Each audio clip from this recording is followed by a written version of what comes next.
అదే RTV app వార్తల్ని క్షణాల్లో చదివే అవకాశం ఉంటుంది. ఒక న్యూస్ పేపర్, ఒక టెలివిజన్ ఛానల్ మీ చేతుల్లో ఎప్పుడూ ఉంటాయి. ఇంకొకసారి కానీ మళ్ళీ అధికారంలోకి వస్తే ప్రతి ఇంట్లో అతను గుర్తైన ఫ్యాన్కి ఉరితాళ్ళు రెడీ చేసుకోవాలి యువతంతా.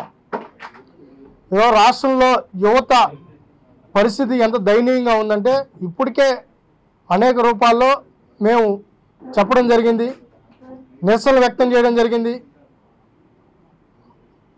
మేము ధర్నాలు రాస్తారోకాలు చేసినప్పుడు కేసులు పెట్టడం, తర్వాత ఎక్కడ కూడా తగ్గకుండా రాష్ట్ర వ్యాప్తంగా ఉన్న యువత రోడ్డు మీదనే నిరసనలు వ్యక్తం చేస్తూ ఉంది. ఈరోజు ఎలక్షన్లు దగ్గర పడుతున్నాయి. 18 ఏళ్ళు నిండిన ప్రతి యువతి యువకుడు కూడా గతంలో మొదటి ఓటు వచ్చిన వారు జగన్మోహన్ రెడ్డికి ఓటేయడంతో ఒక రాష్ట్రంలో అభివృద్ధి అనేది పూర్తి స్థాయిలో కుంటుపడడంతో పాటు ఒక జీవిత కాలం నాశనం అయిపోయే పరిస్థితి 20-25 ఏళ్ళు ఈ రాష్ట్రం నాశనం వైపు వెళ్ళింది. అదే కానీ మళ్ళీ కొనసాగితే, వీళ్ళు పెట్టే ప్రలోభాలకు లొంగితే, జగన్మోహన్ రెడ్డి చెప్పే మాటలు కానీ కవ్వింపు మాటలకు మళ్ళీ నమ్మితే మళ్ళీ రాష్ట్రం శాశ్వతంగా నాశనం అయిపోతుంది. కాబట్టి ప్రతి సందర్భంలో మేము నూతన ఓటర్లకి విజ్ఞప్తి చేస్తూనే ఉన్నాం. ఎట్టి పరిస్థితుల్లో కూడా ఈ జగన్మోహన్ రెడ్డిని గద్దె దించాల్సిందే, రాష్ట్రం అభివృద్ధి వైపు నడవాల్సిందని చెప్పి అనేక సందర్భాల్లో చెప్పడం జరిగింది. మేము ఇప్పుడు యువత పాలిట జగన్ ఉరితాడులాగా తయారయ్యారని చెప్పి ఇప్పుడే మీకు చూపించడం జరిగింది. ఎందుకన్నామంటే కొన్ని వేల మంది చావు కారణం ఈ జగన్మోహన్ రెడ్డి. కొన్ని వేల మంది యువతి యువకులు గంజాయికి డ్రగ్స్కు బానిసలు కావడానికి కారణం ఈ జగన్మోహన్ రెడ్డి. కొన్ని వేల మంది కుటుంబాలకు దూరంగా వదిలి, ఈ రాష్ట్రాన్ని వదిలి బయట రాష్ట్రాల్లో కూలీలుగా పనిచేయడానికి జగన్మోహన్ రెడ్డే కారణం. కొన్ని వేల మంది జీవితాలు నాశనం అయిపోయినాయి పూర్తి స్థాయిలో. దానికి కారణం జగన్మోహన్ రెడ్డి. ఉపాధి లేదు, ఉద్యోగాలు లేవు, పరిశ్రమలు లేదు, పెట్టుబడులు లేవు, ఏమీ లేవు. అది కాకుండా అసలు తెల్లారితో మేము షాకు గురైనాం. రాష్ట్ర ప్రజలంతా కూడా షాక్లో ఉన్నారు. ఆంధ్రప్రదేశ్ సచివాలయం తాకట్టు. ఆంధ్రప్రదేశ్ సచివాలయం తెల్లారితో పేపర్ చూస్తానే, తెల్లారితో టీవీలు చూస్తానే హెచ్డిఎఫ్సికి ఆంధ్రప్రదేశ్ సచివాలయం తాకట్టు పెట్టేసాను టీవీల్లో చూస్తుంటే రాష్ట్రంలో ఉన్న ప్రజలంతా ఒక్కసారిగా ఏం మాట్లాడాలో కూడా అర్థం కాల. ఏ టీఎంగిడి కార్డు చూసినా, ఎక్కడ చూసినా ఇదే చర్చ. సచివాలయం తాకట్టు పెట్టడం ఏంట్రా స్వామి, ఇది సచివాలయం. ఈయన ఏమనాలో కూడా అర్థం కావడంలా.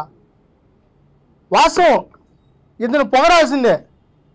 ఎందుకు పొగడాలంటే ప్రతిపక్షంలో ఉన్నా కూడా వీడు మొగాడురా బుజ్జి అనాలి. ఎందుకు అనాలంటే ఎవడు ఇంతవరకు ఈ దేశంలో ఎవడు చేయలే పని జగన్మోహన్ రెడ్డి చేస్తాడు. సచివాలయాన్ని కూడా తాకట్టు పెట్టేనాడు.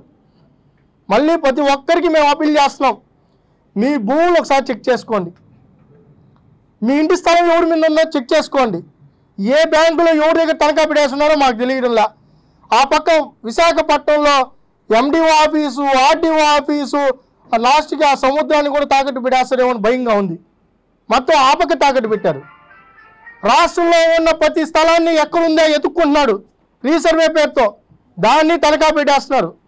ఎవరైనా కూడా పక్కన తెలంగాణలో కొత్త సచివాలయం కట్టుకున్నారు. నరేంద్ర మోడీ గారు కొత్త పార్లమెంట్ కట్టారు. దరిద్రం ఏంటంటే ఈ రాష్ట్రంలో ఉన్న సచివాలయాన్ని తాకట్టు పెట్టేశాడు. ఇంకా ఐఏఎస్లు ఐపీఎస్లు సంబంధించిన భవనాలు ఇంకా కన్స్ట్రక్షన్ కాకుండా దానికి కూడా తనఖా పెడితే దాన్ని చూసి ఇంకా పూర్తి కాలేదంటే లేదు నివాసం ఉందని అబద్ధం చెప్పేస్తున్నాడు. అరే నాయన జగన్మోహన్ రెడ్డి, ఏమిరా బాబు మా పరిస్థితి ఏంటి? ఇది తాకట్టు పెట్టి సచివాలయాన్ని తాకట్టు పెట్టడమా? ఇంత దురదృష్టం, ఇంత దౌర్భాగ్యం ఇలాంటి ముఖ్యమంత్రి ఈ రాష్ట్రానికి ఉండడం. అన్ని ఆస్తులు తనఖా పెట్టే పరిస్థితి ఉంది. మేము తిరుపతి వాసులు కూడా మాకు కూడా ఒక భయం ఉంది. దేవాదాయ శాఖలో ఉన్న ప్రతి ఎవరైతే దేవాదాయ శాఖ పరిరక్షకులు ఉన్నారో స్వామివారి భక్తులు ఉన్నారో, తిరుమల తిరుపతి దేవస్థానం నుంచి ఏ చిన్న గుడైనా దేవుడు సంబంధించిన భూములు కానీ ఆస్తులు కానీ ఒకసారి చెక్ చేయండి. మేము అప్పీల్ చేస్తున్నాం. మాకు అనుమానాలు ఉన్నాయి, ప్రజలకు అనుమానాలు ఉన్నాయి. ఈ రాష్ట్రంలో ఉన్న ఏవైతే దేవాలయాలు ఉన్నాయో ఆ దేవాలయాల ఆస్తులు నిజంగా ఉన్నాయా, ఆ బ్యాంకుల్లోనే ఉన్నాయా డిపాజిట్లు, లేకపోతే ఈయన ఏమన్నా వాటిని కూడా వాడేసాడా ఏంటో అనుమానంగా ఉంది. వీటన్నిటిని కూడా రీచెక్ చేయాలని చెప్పి కోరుకుంటూ మేము ఒకటి చివరిగా మేము అప్పీల్ చేస్తున్నాం. ప్రజలారా ఆలోచించండి, యువత ఆలోచించండి, విద్యార్థులు ఆలోచించాలి, బడుగు బలహీన వర్గాలు ఆలోచించాలి. రాష్ట్ర సచివాలయాన్నే తాకట్టు పెట్టేసిన వ్యక్తిని మనం ఇంకా కొనసాగించచ్చా? ఒక్క నిమిషం కూడా ఈ రాష్ట్రాన్ని పరిపాలన చేసే హక్కు ఈ జగన్మోహన్ రెడ్డికి లేదు, ఒక్క నిమిషం కూడా. అదేదో సినిమాలో మామూలుగా మోహన్ బాబు సినిమా ఉండేది. మోహన్ బాబు సినిమాలు కొన్ని సినిమాలు చూసాం. ఏది ఇంట్లో వస్తువులు ఉంటే ఆ టయానికి తాకట్టు పెడేసేది, పేకాట ఆడుకునేది, విలాసవంతమైన జీవితం గడిపేసేది, ఎలా పడితే అలా ఉండేది. అలాగే ఈ జగన్మోహన్ రెడ్డి ఈ రాష్ట్రంలో ఉన్న ఆస్తుల్ని ఎలా పడితే అలా, అదేమో కట్టిన దానికి 700 కోట్లు అయ్యా, అక్కడ ఉన్న భూమి వాల్యూ కానీ ఆ కన్స్ట్రక్షన్ వాల్యూతో సంబంధం లేకుండా ఎంతో కొంత దొరికితే సార్ నైనా ఇచ్చేయి, డబ్బు ఇచ్చేయి. ఆ డబ్బు ఏమైందో కూడా అర్థం కదా. ఈయన చేసిన అప్పుకి మరి ఏమన్నా అంటే సంక్షేమ పథకాలు అంటారు. మరి ఇచ్చిన సంక్షేమ పథకాలకి ఈయన చేసిన అప్పుకి అసలు సంబంధం లేకుండా ఉంది. 3 లక్షల కోట్ల డిఫరెన్స్ ఉంది. ఆ డబ్బు ఎక్కడికి పోయిందో అర్థం కావడంలా. ఎక్కడికి పోయింది జగన్మోహన్ రెడ్డి ఆ డబ్బు? 2 లక్షల కోట్లు సంక్షేమానికి ఇచ్చానంటున్నావు. మరి జనం దగ్గర వసూలు చేసిన డబ్బు 5 లక్షల కోట్ల పైన ఉంది. మరి నువ్వు అప్పులు చేసిన చూస్తే అది ఎక్కడికో పోతా ఉంది. మరి ఆ డబ్బు అంతా ఎక్కడికి పోయింది జగన్మోహన్ రెడ్డి? బెంగళూరు రాజ్భవన్కి వెళ్ళిందా, లేకపోతే తాడేపల్లి ప్యాలెస్లో ఉందా, లోటస్ పాండ్లో ఉందా? కొత్తగా కట్టావు కదా ఋషికొండలో పెద్ద బంగ్లా, మామూలు బంగ్లా కాదు అది. కళ్ళు జిగేలు గమ్ముతున్నాయి టీవీలో చూస్తూ ఉంటే, జిగేలు అంటున్నాయి. నువ్వు ఉండడానికి అంత పెద్ద కొండ కోల్చేస్తావా? ఏది నువ్వు ఉండడానికి? కోట శ్రీనివాసరావు ఏదో జులై సినిమాలో చెప్పాడు అనుకో, ఆ సినిమా నువ్వు చూసావే అనుకో. ఆ సినిమాను చూసేసి దాని మీద కూర్చుంటే విశాఖపట్నం కనిపిస్తుందని చెప్పి నువ్వు దాని మీద ఎక్కి కూర్చుంటావా? సినిమాను చూసి కూడా నువ్వు కొండను కూల్చేసే వ్యక్తి నువ్వే అయ్యా ఈ ముఖ్యమంత్రి.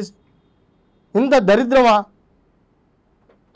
ఒక్క మంత్రి అయినా, ఒక్క ఎమ్మెల్యే అయినా, వీళ్ళు ఈ ప్రజాసంఘ నాయకులు ఉన్నారు, మేధావులు, గతంలో బాగా నోరెత్తుకొని వెళ్ళబోసినారు.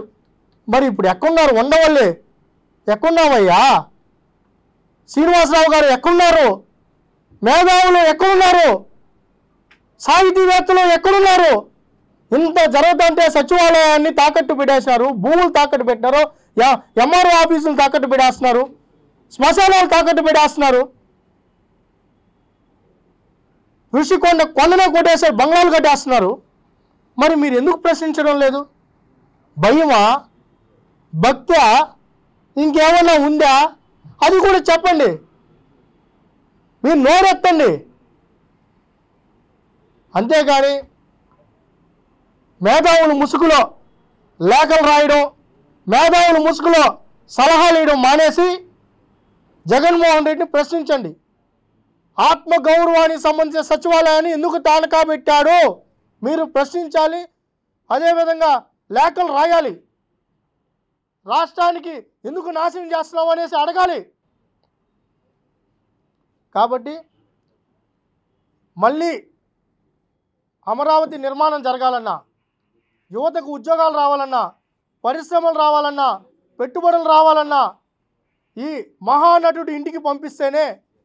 మహానటుడు జగన్మోహన్ రెడ్డి నిజంగా సినిమాల్లోకి కానీ వచ్చుంటే, సినిమాల్లోకి కానీ జగన్మోహన్ రెడ్డి కానీ వచ్చుంటే ఎన్టీ రామారావు గారి పేరు, నాగేశ్వరరావు గారి పేరు, కృష్ణ గారి పేరు, వాళ్ళందరి పేర్లు కింద పడిపోయాడు. ఇప్పుడు ఉన్న ఎవరైతే రామ్ చరణ్ జూనియర్ అంటే వీళ్ళెవరు పనికొచ్చేవాళ్ళు కాదు. ఈ నటుడు ముందర అంత నటిస్తాడు. సిద్ధం సభల్లో పెద్ద పెద్ద మాటలు మాట్లాడుతున్నాడు. ఈ రాష్ట్రానికి నేనే దిశ దశ అన్నాడు. సచివాలయం తాకట్టు పెట్టేదాక నీ దిశ పరిశ్రమలన్నీ తన్ని తరివేసాక నీ దిశ. నీ మార్క్ ఎక్కడుందయ్యా? నాశనం చేసే దాంట్లో ఉంది ఈ రాష్ట్రాన్ని. నీ మార్కు భ్రష్టు పట్టించావు, సర్వనాశనం చేసావు. యువతంతా రోడ్డు మీదకి రావాలి, విద్యార్థులు రోడ్డు మీదకి రావాలి. ఈ రాష్ట్ర ప్రయోజనాల కోసం, ఈ రాష్ట్ర బాగు కోసం, ఈ రాష్ట్రాన్ని కాపాడుకోవడానికి కోసం, భావి తరాలకి ఆంధ్రప్రదేశ్ ఈ దేశ చిత్రపటంలో ఉండాలన్నా, ఈ రాష్ట్రం మళ్ళీ గాడిలో పడాలన్నా జగన్మోహన్ రెడ్డిని ఇంటికి సాగనంపి చంద్రబాబు నాయుడు గారు ఉమ్మడి కూటమి పవన్ కళ్యాణ్ గారిని గెలిపించాలని చెప్పి మళ్ళీ విజ్ఞప్తి చేస్తూ సెలవు తీసుకుంటున్నాం. మరిన్ని వీడియోస్ కోసం ఛానల్ ని సబ్స్క్రైబ్ చేయండి. లేటెస్ట్ అప్డేట్స్ కోసం వాట్సాప్ ఛానల్ ని ఫాలో చేయండి. అండ్ లింక్ డిస్క్రిప్షన్ లో ఉంది.